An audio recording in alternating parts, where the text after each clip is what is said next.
నా షాపుని కొట్టకురా, నేను కొట్టినా కొట్టుకుంటా, పెట్టినా పెట్టుకుంటా, నా షాపు మీద నువ్వు చెయ్యొద్దు అనేసి దొబ్బారు. దొబ్బినా కూడా ఆగలేదు అన్న, మనోజ్ అన్న ఆగలేదు. దానివల్ల ప్రసాద్ దెబ్బ కొట్టిండు అన్న. సార్ ఏంటంటే కొట్టొద్దు నా షాపు, నేను భయం పెట్టుకుంటా, కొట్టకురా అన్నాడు. ఇద్దరు దానివల్ల ఇక ఆ షాపు గురించి ఏదంతా గొడవ, తండ్రి కొడుకులు నెట్టుకున్నారు. అసలు దెబ్బలు నాకు తెలిసి దెబ్బలు తగ్గలేదు, ట్రై చేసుకున్నారు దెబ్బలు తల్లి అంత. ఇది ఏం పాత ఉన్నాయి, అది ఇది ఒకటేసారి. అన్నదమ్ములకు మంచి వద్దలు ఉన్నాయి. మనం మౌనిక మేడం చేసుకోవడం ఇష్టం లేదు, ఫస్ట్ నుండి వాళ్ళకి ఇష్టం లేదు. దానివల్ల కొంచెం వాళ్ళు ఫస్ట్ నుండి డిస్టర్బెన్స్ ఆ విషయం మీద. ఎవరికో బాబు ఉన్నాడు, ఆల్రెడీ బాబు ఉన్నాడు కాబట్టి వాళ్ళకి ఇష్టం లేదు. ఇంకా దానివల్ల విషయంలో వచ్చినాయి ఇవన్నీ కూడా. అది జాబు వల్లనే పనులు చేస్తారు ప్రసాద్ వీళ్ళ దగ్గర జాబు. ప్రసాద్ జాబు వాడు 6 సంవత్సరాలు 4 సంవత్సరాలు ఇక్కడ హైదరాబాద్ అక్కడ హైదరాబాద్ కాదు, మనోజ్ అంతా పనిచేస్తారు సార్ దగ్గర. ఇప్పుడు ఇంట్లో ఎవరెవరు ఉన్నారు?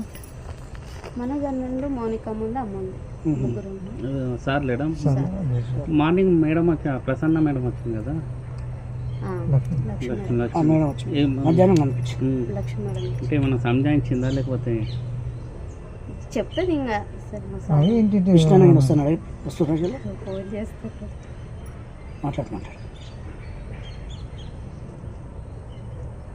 అన్న నా ఫోన్ అందరి ఫోన్ హ్యాండ్ ఓవర్ చేసుకున్నాడు, కానీ నా మీద నమ్మకం ఎక్కువ. నా ఫోన్ ఒక్కటే హ్యాండ్ ఓవర్ చేసుకున్నాడు.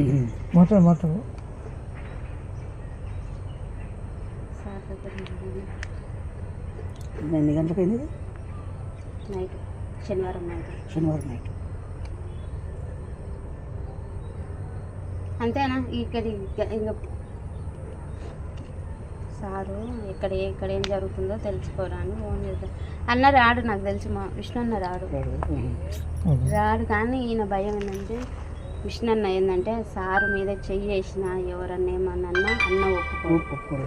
ప్రాణం తండ్రి కొడుకు, పెద్ద కొడుకు చెయ్యేసిండు. అందుకని డాడీని ముట్టుకుంటావా అని కోపం ఉంటుంది అన్నకు, అంతే తప్ప. మొన్న వచ్చారు, టపాకాయలు కాల్చారు, పాపకు 1,00,000 రూపాయలు చేతిలో పెట్టాడు, మంచిగా ఉన్నారు. మంచు మోహన్ బాబుకు సంబంధించిన ఫ్యామిలీ ఇష్యూ ఏదైతే ఉందో ఇప్పుడు రోజు రోజుకి ఈ ఇష్యూ మలుపు తిరుగుతోంది అని చెప్పొచ్చు.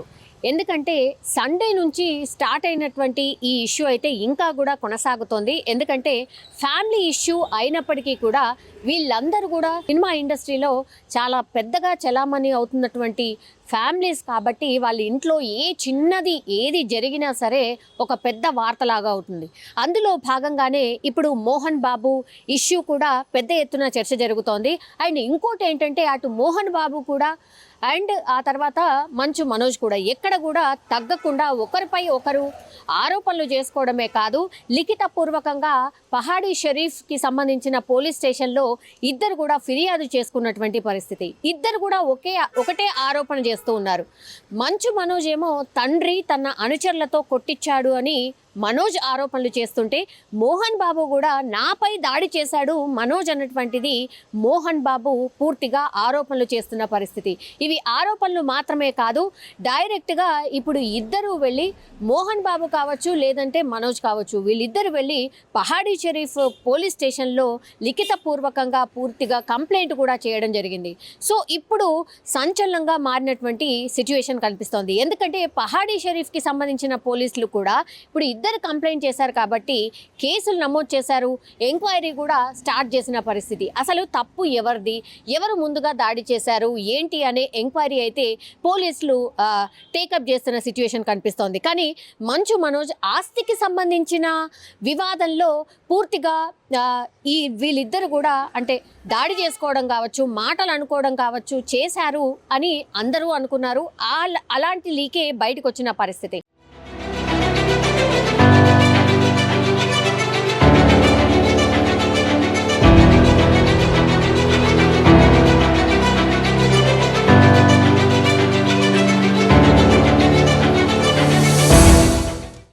కాదు, యాక్చువల్లీ మనోజ్ ఆరోపిస్తుంది ఏంటి అంటే మోహన్ బాబు యూనివర్సిటీ ఏదైతే ఉందో ఆ మోహన్ బాబు యూనివర్సిటీలో పూర్తిగా ఆర్థికంగా అవకతవకలు జరుగుతున్నాయి. అందులో భాగంగానే వాటిని ప్రశ్నించినందుకే నా మీద కక్ష కట్టారు, అందులో భాగంగానే మా నాన్న మా మీద దాడి చేశాడు అనేటువంటిది ప్రధాన ఆరోపణగా మనోజ్ చేస్తున్న పరిస్థితి అయితే కనిపిస్తోంది. ఇదే విషయాన్ని నేను పోలీసులకు చెప్పినప్పుడు కూడా పోలీసులు కూడా వన్ సైడెడ్గా, అంటే ఫస్ట్ ఏమో పహాడీ షరీఫ్ పోలీసులు మాకు ప్రాణహాని ఉంది, మాకు రక్షణ కల్పించండి అని మేము వెళ్ళి పూర్తిగా పోలీస్ స్టేషన్లో కంప్లైంట్ చేసి వచ్చాము.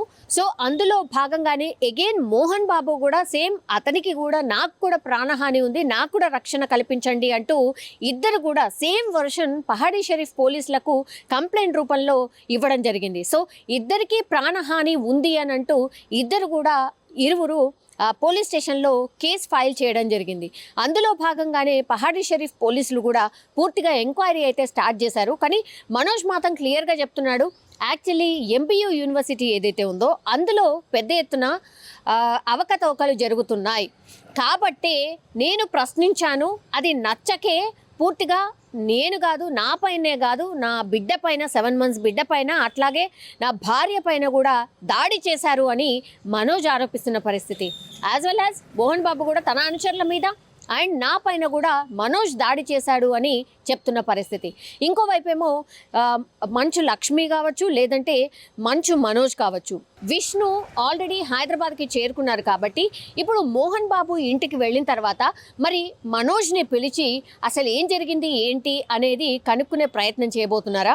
ఇప్పుడు ఏదైతే హై డ్రామా క్రియేట్ అయిందో ఆ ఫ్యామిలీకి సంబంధించిన డిస్ప్యూట్ని పూర్తిగా తీసుకొచ్చి సోషల్ మీడియాలో షేర్ చేసుకోవడం, పోలీసులకు ఫిర్యాదు చేసుకోవడం వరకు వెళ్ళింది కాబట్టి మరి దీన్ని ఎట్లా పరిష్కరించబోతుంది ఏంటి అనేది చూడాల్సిందే. కానీ మనోజ్ మాత్రం క్లియర్గా చెప్తున్నారు, ఇంకో ఆరోపణ కూడా చేశారు. ఎందుకంటే ఇది పోరాటం కూడా కాదు, ఇది ఆత్మగౌరవానికి సంబంధించింది, నా భార్య పిల్లల సేఫ్టీకి సంబంధించింది.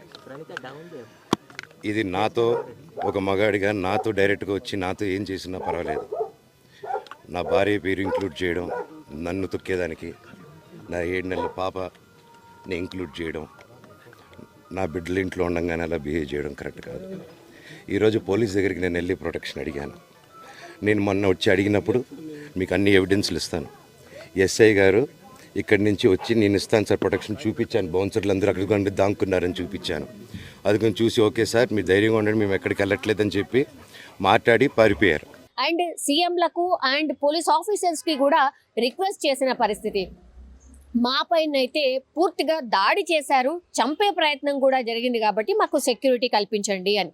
కానీ ఈ మనోజ్ మాట్లాడుతూ ఇంకో విషయం కూడా చెప్పారు, యాక్చువల్లీ ఇద్దరం ఫిర్యాదు చేసుకున్నప్పటికీ కూడా మాకు సెక్యూరిటీ కల్పిస్తాము అనేటువంటిది పోలీస్ ఆఫీసర్స్ చెప్పినప్పటికీ కూడా అందుకు భిన్నంగా ఇప్పుడు మాకైతే సెక్యూరిటీ లేకుండానే సెక్యూరిటీ ఆఫీసర్స్ లేకుండానే పూర్తిగా మోహన్ బాబుకి సెక్యూరిటీ ఆఫీసర్స్ని ఆర్ సెక్యూరిటీని కల్పించడం జరుగుతుంది. ఇది ఎంతవరకు కరెక్ట్, ఎంతవరకు న్యాయము అనేటువంటి విషయాన్ని అయితే క్వశ్చన్ చేయడం జరుగుతుంది. సో ఎగ్జాక్ట్లీ ఏం జరిగింది ఏంటి అనేది మరి ఇప్పుడు విష్ణు కూడా హైదరాబాద్కి వచ్చారు కాబట్టి మరి వీళ్ళందరూ కూర్చొని మాట్లాడుకొని ఈ సమస్యకి ఏమైనా పరిష్కార దిశగా అడుగులు పడతాయా, లేదంటే ఇరువురు కేసులు పెట్టుకున్నారు కాబట్టి ఇంకేం జరగబోతోంది అనేది వేచి చూడాల్సిందే. అండ్ మనోజ్ చేస్తున్నటువంటి ఆరోపణలు ఏవైతే ఉన్నాయో అవన్నీ కూడా రిజాల్వ్ అవుతాయా, లేకపోతే ఇంకా ఫర్దర్గానే ముందుకు వెళ్ళే అవకాశం ఉందా లేదా అనేది చూడాల్సిందే. కానీ సినీ ఇండస్ట్రీలో సినీ పెద్దలు అనేటువంటి వాళ్ళ ఫ్యామిలీలో జరిగినటువంటి ఈ వివాదం పైన అయితే పూర్తిగా సినీ పెద్దలే కావచ్చు, అభిమానులే కావచ్చు, లేదంటే సాధారణ ప్రజలు కూడా అసలు ఏం జరుగుతోంది ఏంటి అనేది అబ్జర్వ్ చేస్తున్న పరిస్థితి అయితే కనిపిస్తోంది.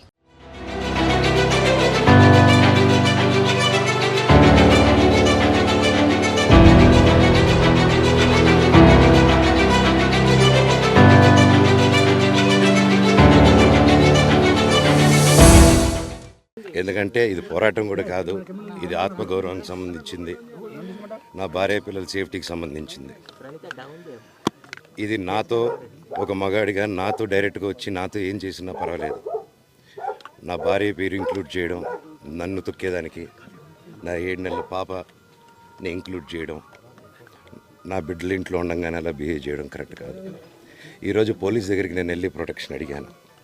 నేను మొన్న వచ్చి అడిగినప్పుడు మీకు అన్ని ఎవిడెన్స్లు ఇస్తాను, ఎస్ఐ గారు ఇక్కడి నుంచి వచ్చి నేను ఇస్తాను సార్ ప్రొటెక్షన్ చూపించాను. బౌన్సర్లు అందరూ అక్కడికి దాక్కున్నారని చూపించాను. అది కొంచెం చూసి ఓకే సార్ మీరు ధైర్యంగా ఉండండి మేము ఎక్కడికి వెళ్ళట్లేదని చెప్పి మాట్లాడి పారిపోయారు.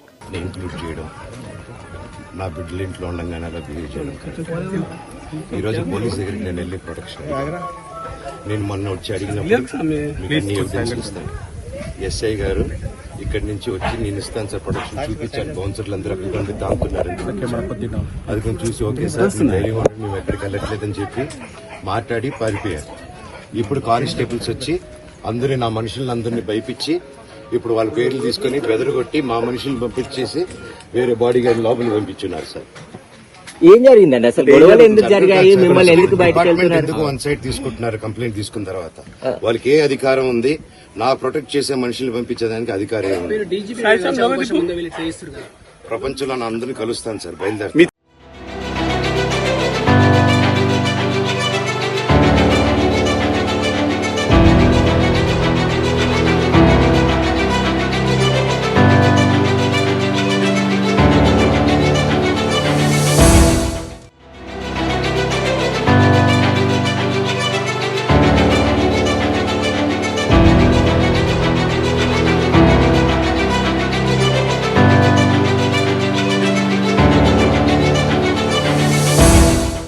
మంచు మోహన్ బాబుకు సంబంధించిన ఫ్యామిలీ ఇష్యూ ఏదైతే ఉందో ఇప్పుడు రోజు రోజుకి ఈ ఇష్యూ మలుపు తిరుగుతోంది అని చెప్పొచ్చు.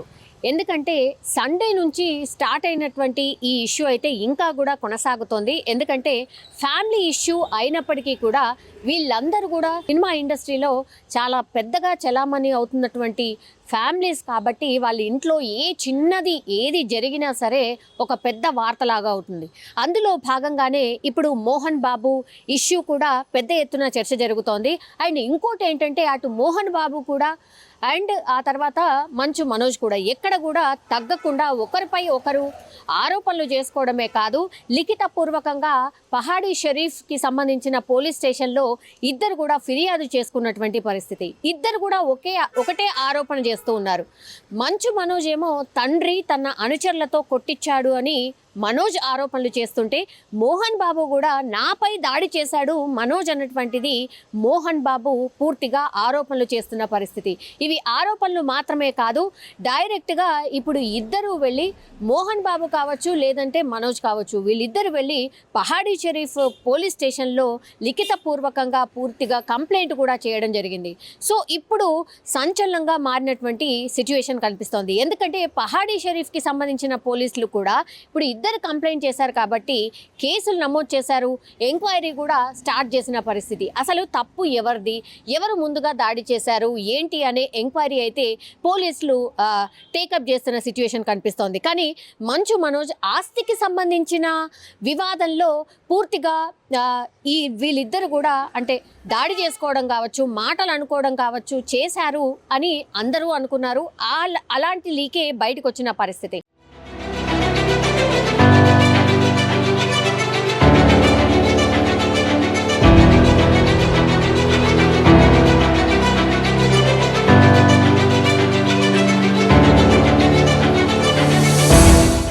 కానీ కాదు, యాక్చువల్లీ మనోజ్ ఆరోపిస్తుంది ఏంటి అంటే మోహన్ బాబు యూనివర్సిటీ ఏదైతే ఉందో ఆ మోహన్ బాబు యూనివర్సిటీలో పూర్తిగా ఆర్థికంగా అవకతవకలు జరుగుతున్నాయి. అందులో భాగంగానే వాటిని ప్రశ్నించినందుకే నా మీద కక్ష కట్టారు, అందులో భాగంగానే మా నాన్న మా మీద దాడి చేశాడు అనేటువంటిది ప్రధాన ఆరోపణగా మనోజ్ చేస్తున్న పరిస్థితి అయితే కనిపిస్తోంది. ఇదే విషయాన్ని నేను పోలీసులకు చెప్పినప్పుడు కూడా పోలీసులు కూడా వన్ సైడెడ్గా అంటే ఫస్ట్ ఏమో పహాడీ షరీఫ్ పోలీసులు నాకు ప్రాణహాని ఉంది, మాకు రక్షణ కల్పించండి అని మేము వెళ్ళి పూర్తిగా పోలీస్ స్టేషన్లో కంప్లైంట్ చేసి వచ్చాము. సో అందులో భాగంగానే అగైన్ మోహన్ బాబు కూడా సేమ్ అతనికి కూడా నాకు కూడా ప్రాణహాని ఉంది, నాకు కూడా రక్షణ కల్పించండి అంటూ ఇద్దరు కూడా సేమ్ వర్షన్ పహాడీ షరీఫ్ పోలీసులకు కంప్లైంట్ రూపంలో ఇవ్వడం జరిగింది. సో ఇద్దరికీ ప్రాణహాని ఉంది అని అంటూ ఇరువురు పోలీస్ స్టేషన్లో కేసు ఫైల్ చేయడం జరిగింది. అందులో భాగంగానే పహాడీ షరీఫ్ పోలీసులు కూడా పూర్తిగా ఎంక్వైరీ అయితే స్టార్ట్ చేశారు. కానీ మనోజ్ మాత్రం క్లియర్గా చెప్తున్నాడు, యాక్చువల్లీ ఎంపీయూ యూనివర్సిటీ ఏదైతే ఉందో అందులో పెద్ద ఎత్తున అవకతవకలు జరుగుతున్నాయి కాబట్టే నేను ప్రశ్నించాను, అది నచ్చకే పూర్తిగా నేను కాదు, నా పైనే కాదు, నా బిడ్డ పైన 7 months బిడ్డ పైన, అట్లాగే నా భార్య పైన కూడా దాడి చేశారు అని మనోజ్ ఆరోపిస్తున్న పరిస్థితి. As well as Mohan Babu కూడా తన అనుచరుల మీద అండ్ నా పైన కూడా మనోజ్ దాడి చేశాడు అని చెప్తున్న పరిస్థితి. ఇంకోవైపు ఏమో మంచు లక్ష్మి కావచ్చు, లేదంటే మంచు మనోజ్ కావచ్చు, విష్ణు ఆల్రెడీ హైదరాబాద్కి చేరుకున్నారు కాబట్టి ఇప్పుడు మోహన్ బాబు ఇంటికి వెళ్ళిన తర్వాత మరి మనోజ్ని పిలిచి అసలు ఏం జరిగింది ఏంటి అనేది కనుక్కునే ప్రయత్నం చేయబోతున్నారా? ఇప్పుడు ఏదైతే హై డ్రామా క్రియేట్ అయిందో ఆ ఫ్యామిలీకి సంబంధించిన డిస్ప్యూట్ని పూర్తిగా తీసుకొచ్చి సోషల్ మీడియాలో షేర్ చేసుకోవడం, పోలీసులకు ఫిర్యాదు చేసుకోవడం వరకు వెళ్ళింది కాబట్టి మరి దీన్ని ఎట్లా పరిష్కరించబోతుంది ఏంటి అనేది చూడాల్సిందే. కానీ మనోజ్ మాత్రం క్లియర్గా చెప్తున్నారు, ఇంకో ఆరోపణ కూడా చేశారు. ఎందుకంటే ఇది పోరాటం కూడా కాదు, ఇది ఆత్మగౌరవానికి సంబంధించింది, నా భార్య పిల్లల సేఫ్టీకి సంబంధించింది. ఇది నాతో ఒక మగాడిగా నాతో డైరెక్ట్గా వచ్చి నాతో ఏం చేసినా పర్వాలేదు. నా భార్య పేరు ఇంక్లూడ్ చేయడం, నన్ను తొక్కేదానికి, నా 7 నెలల పాపని ఇంక్లూడ్ చేయడం, నా బిడ్డల ఇంట్లో ఉండగానే అలా బిహేవ్ చేయడం కరెక్ట్ కాదు. ఈరోజు పోలీస్ దగ్గరికి నేను వెళ్ళి ప్రొటెక్షన్ అడిగాను. నేను మొన్న వచ్చి అడిగినప్పుడు మీకు అన్ని ఎవిడెన్స్లు ఇస్తాను, ఎస్ఐ గారు ఇక్కడి నుంచి వచ్చి నేను ఇస్తాను సార్ ప్రొటెక్షన్ చూపించాను, బౌన్సర్లు అందరూ అక్కడికి ఉండి దాక్కున్నారని చూపించాను. అది కొంచెం చూసి ఓకే సార్ మీరు ధైర్యంగా ఉండండి, మేము ఎక్కడికి వెళ్ళట్లేదని చెప్పి మాట్లాడి పారిపోయారు. అండ్ సీఎంలకు అండ్ పోలీస్ ఆఫీసర్స్కి కూడా రిక్వెస్ట్ చేసిన పరిస్థితి. మా పైన అయితే పూర్తిగా దాడి చేశారు, చంపే ప్రయత్నం కూడా జరిగింది కాబట్టి మాకు సెక్యూరిటీ కల్పించండి అని. కానీ ఈ మనోజ్ మాట్లాడుతూ ఇంకో విషయం కూడా చెప్పారు. యాక్చువల్లీ ఇద్దరం ఫిర్యాదు చేసుకున్నప్పటికీ కూడా మాకు సెక్యూరిటీ కల్పిస్తాము అనేటువంటిది పోలీస్ ఆఫీసర్స్ చెప్పినప్పటికీ కూడా అందుకు భిన్నంగా ఇప్పుడు మాకైతే సెక్యూరిటీ లేకుండానే, సెక్యూరిటీ ఆఫీసర్స్ లేకుండానే పూర్తిగా మోహన్ బాబుకి సెక్యూరిటీ ఆఫీసర్స్ని ఆర్ సెక్యూరిటీని కల్పించడం జరుగుతుంది. ఇది ఎంతవరకు కరెక్ట్, ఎంతవరకు న్యాయము అనేటువంటి విషయాన్ని అయితే క్వశ్చన్ చేయడం జరుగుతుంది.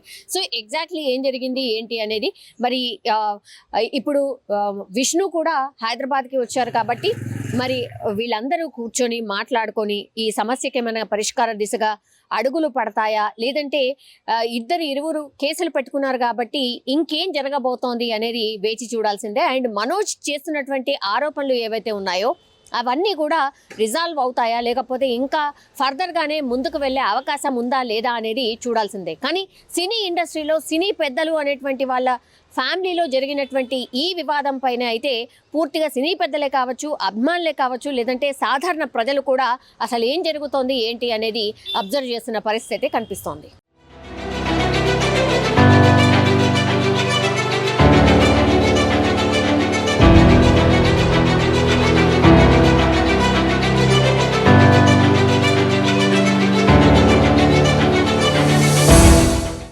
ఎందుకంటే ఇది పోరాటం కూడా కాదు, ఇది ఆత్మగౌరవానికి సంబంధించింది, నా భార్య పిల్లల సేఫ్టీకి సంబంధించింది. ఇది నాతో ఒక మగాడిగా నాతో డైరెక్ట్గా వచ్చి నాతో ఏం చేసినా పర్వాలేదు. నా భార్య పేరు ఇంక్లూడ్ చేయడం, నన్ను తొక్కేదానికి, నా 7 నెలల పాపని ఇంక్లూడ్ చేయడం, నా బిడ్డల ఇంట్లో ఉండగానే అలా బిహేవ్ చేయడం కరెక్ట్ కాదు. ఈరోజు పోలీస్ దగ్గరికి నేను వెళ్ళి ప్రొటెక్షన్ అడిగాను. నేను మొన్న వచ్చి అడిగినప్పుడు మీకు అన్ని ఎవిడెన్స్లు ఇస్తాను, ఎస్ఐ గారు ఇక్కడి నుంచి వచ్చి నేను ఇస్తాను సార్ ప్రొటెక్షన్ చూపించాను, బౌన్సర్లు అందరూ అక్కడికి ఉండి దాక్కున్నారని చూపించాను. అది కొంచెం చూసి ఓకే సార్ మీరు ధైర్యంగా ఉండండి, మేము ఎక్కడికి వెళ్ళట్లేదని చెప్పి మాట్లాడి పారిపోయారు. నేను ఇంక్లూడ్ చేయడం, నా బిడ్డల ఇంట్లో ఉండగానే అలా బిహేవ్ చేయడం కరెక్ట్. ఈరోజు పోలీస్ దగ్గరికి నేను వెళ్ళి ప్రొటెక్షన్ నేను మొన్న వచ్చి అడిగినప్పుడు మీకు అన్ని ఎవిడెన్స్లు ఇస్తాను, ఎస్ఐ గారు ఇక్కడి నుంచి వచ్చి నేను ఇస్తాను సార్ ప్రొటెక్షన్ చూపించాను, బౌన్సర్లు అందరూ అక్కడికి ఉండి దాక్కున్నారని చూపించాను. అది కొంచెం చూసి ఓకే సార్ మీరు ధైర్యంగా ఉండండి, మేము ఎక్కడికి వెళ్ళట్లేదని చెప్పి మాట్లాడి పారిపోయారు. ఇప్పుడు కానిస్టేబుల్స్ వచ్చి అందరూ నా మనుషులందరినీ భయపించి ఇప్పుడు వాళ్ళ పేర్లు తీసుకొని బెదరగొట్టి మా మనుషులు పంపించేసి వేరే బాడీ గార్డ్ లోపలికి పంపించున్నారు సార్. ఏం జరిగిందండి అసలు? గొడవలు ఎందుకు జరిగాయి? మిమ్మల్ని ఎందుకు ఎందుకు వన్ సైడ్ తీసుకుంటున్నారు? కంప్లైంట్ తీసుకున్న తర్వాత వాళ్ళకి ఏ అధికారం ఉంది? నా ప్రొటెక్ట్ చేసే మనుషులు పంపించేదానికి అధికారం ఉంది. ప్రపంచంలో అందరినీ కలుస్తాను సార్, బయలుదేరి.